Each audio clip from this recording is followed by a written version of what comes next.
Dans le mariage, l'homme et la femme sont signes de Jésus l'un pour l'autre et de la prière qui sommeille encore dans leur cœur. Ainsi, pour eux, le chemin vers la prière passe normalement par leur partenaire. Ce qui, chez le célibataire, s'éveille dans le renoncement lui-même.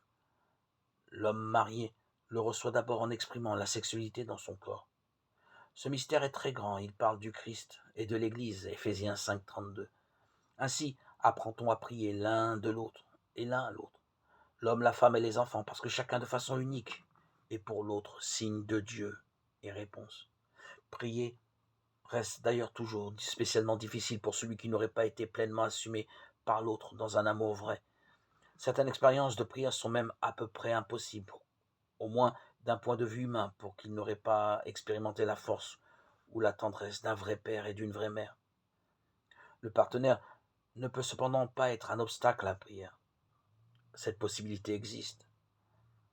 L'apôtre Paul conseille aux époux un rythme de continence périodique en vue de la prière, 1 Corinthiens 7,5. Car l'autre aussi, même dans la chair et le sang, doit nous orienter vers notre intériorité, finalement vers Dieu, dont il est l'image en nous. Du même coup, le cadeau le plus riche de l'homme à la femme est réciproquement celle qu'il suscite l'un dans l'autre, la prière, ce fruit le plus merveilleux de l'amour humain.